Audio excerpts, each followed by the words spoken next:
La première version s'est écoulée à plus d'1,5 million d'exemplaires dans le monde.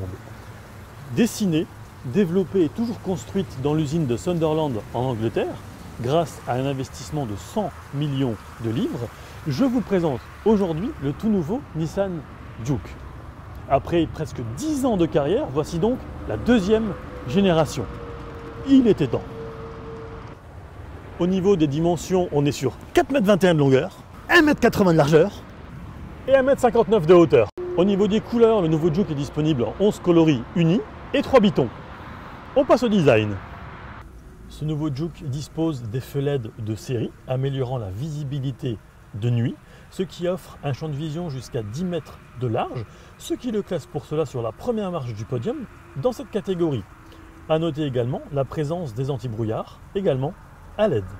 Sur la face avant, vous voyez qu'il y a des capteurs. Les rétros sont naturellement rabattables électriquement. Le vitrage arrière est surteinté. Vous remarquerez les jantes de 17 pouces.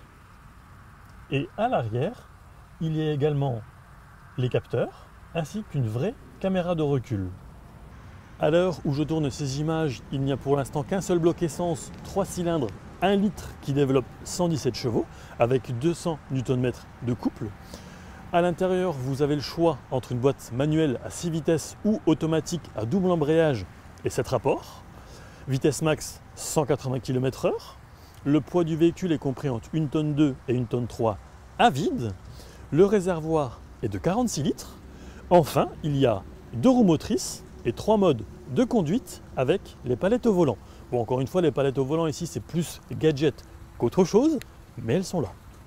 Au niveau de la sécurité, il y a la détection des piétons et des cyclistes avec un score de 81%. Il y a également l'alerte d'angle mort, l'alerte de trafic transverse à l'arrière, le véhicule lit les panneaux. Il y a également l'alerte de franchissement de ligne, les feux de route automatiques, 6 airbags de série et le système ProPilot qui gère en fait la direction et maintient le véhicule dans sa voie, mais aussi à une distance de sécurité constante des autres véhicules. En affinant les montants du pare-brise, cela a permis aussi d'offrir un meilleur champ de vision au conducteur. Le nouveau Juke dispose de 5 étoiles au test Euro NCAP avec un score de 94% à la protection des adultes et 85% pour les enfants, grâce notamment à sa structure utilisant notamment l'acier très haute résistance qui améliore la rigidité tout en absorbant et dissipant l'énergie d'un impact avant qu'il n'atteigne l'habitacle. On passe justement à l'intérieur avec une sellerie que j'aime beaucoup. C'est assez original. Les sièges maintiennent vraiment super bien, notamment latéralement. L'intérieur est globalement bien fini. Il y a évidemment toujours des plastiques durs sur les portières. Le volant, lui, offre une excellente prise en main.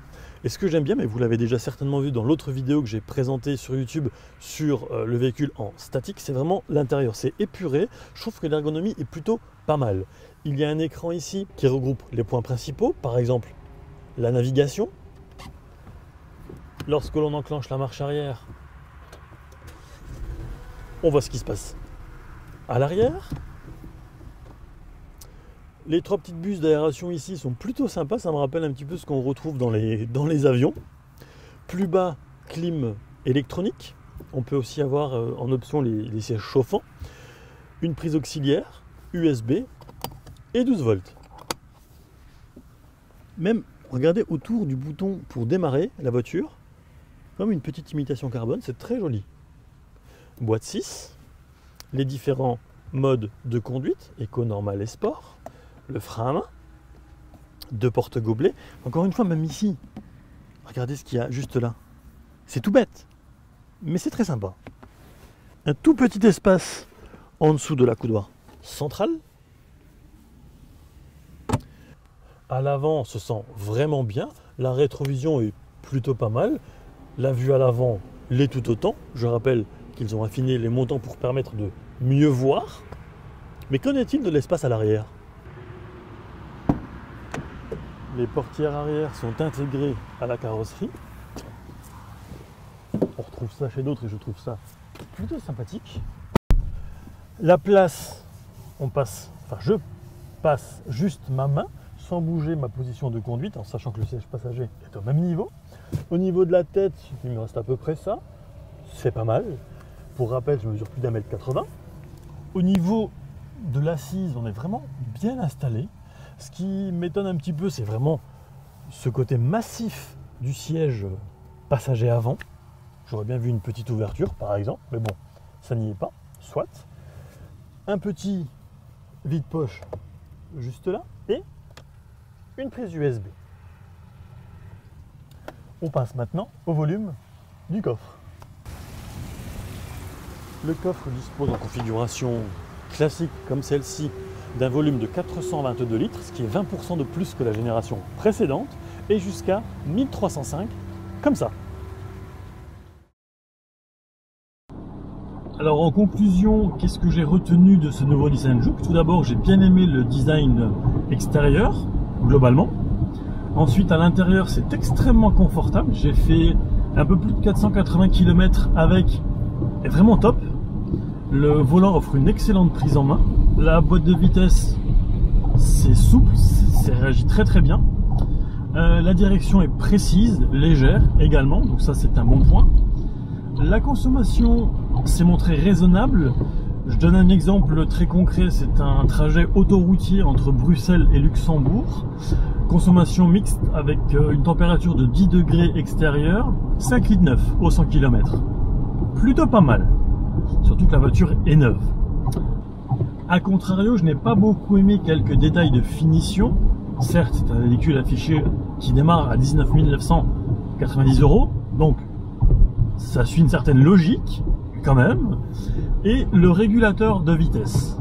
Alors le régulateur de vitesse, dans une montée, toujours entre Bruxelles et Luxembourg, en 6e, eh bien je me suis retrouvé sur autoroute à 90, à 90 pardon.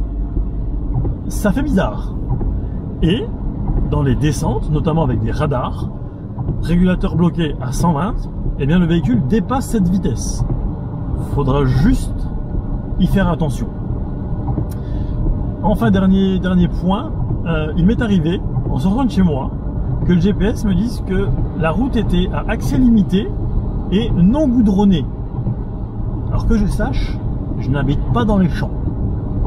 Voilà.